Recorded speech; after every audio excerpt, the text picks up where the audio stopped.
Hi guys, welcome back to my channel వేణితో వంటలు. ఇప్పుడు మనం ఒక బౌల్లో చింతపండు తీసుకొని అందులో వాటర్ పోసి కాసేపు నానపెట్టుకోవాలి. చింతపండు నానేలోగా ఒక ప్లేట్లో మనకు రసంకి కావాల్సిన పదార్థాలు టమాటోస్, మిర్చి, వెల్లుల్లిపాయలు తీసుకొని సన్నగా తరుగుకోవాలి. టమోటాలు ఎంత సన్నగా తరుగుకుంటే అంత తొందరగా వేగుతాయి. అలానే వెల్లుల్లిపాయల పొట్టు తీసి పక్కన పెట్టుకోవాలి.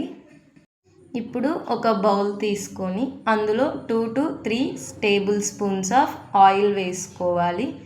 ఆయిల్ కాగాక పోపు గింజలు అనగా ఆవాలు, జీలకర్ర వేసి వేయించుకోవాలి. తర్వాత మనం ఒలుచుకున్న మిరపకాయలు వేసి వెల్లుల్లిపాయలు కూడా వేసుకోవాలి. పోపు గింజలు మగ్గేదాకా మంచిగా కలుపుకొని దాని తర్వాత మనం తరిగి పక్కన పెట్టుకున్న టమోటోస్ని కూడా చిన్నగా యాడ్ చేసుకుంటూ కలుపుకోవాలి. ఈ టమోటోస్ అంతా ఫాస్ట్గా మగ్గేదానికి ఒక టేబుల్ స్పూన్ ఆఫ్ సాల్ట్ని తీసుకొని యాడ్ చేసుకోవాలి.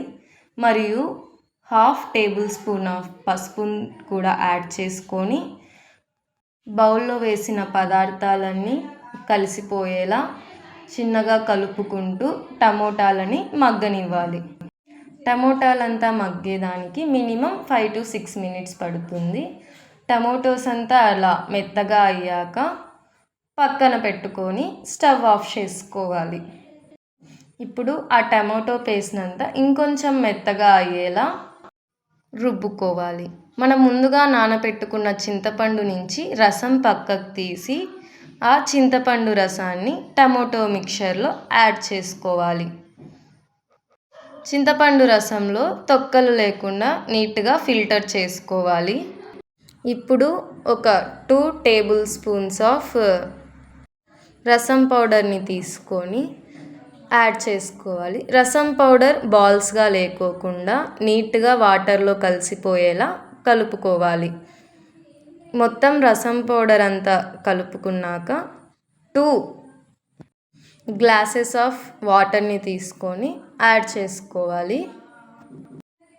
నీటిని యాడ్ చేసుకున్న తర్వాత కొంచెం బెల్లం తీసుకొని మనం కలుపుకున్న మిశ్రమంలో వేసుకోవాలి.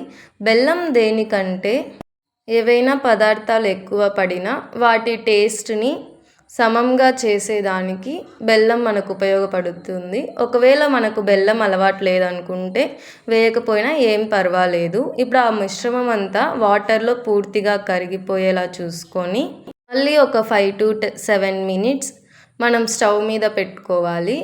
దాని తర్వాత ఇలా చిన్నగా పొంగొచ్చేటప్పుడు కొద్దిగా కొత్తిమీర లీవ్స్ని కూడా యాడ్ చేసుకుంటే రసంకి మంచి ఫ్లేవర్ వస్తుంది. రసం చాలా హెల్దీ కూడా, డైజెషన్కి మంచిగా హెల్ప్ అవుతుంది. అంతే గాయ్స్, మన టేస్టీ రసం తయారైపోయింది. ఇప్పుడు వేడివేడి అన్నంలోకి మన రసాన్ని సర్వ్ చేసుకుంటే తినడానికి చాలా అద్భుతంగా ఉంటుంది. Like, share and subscribe.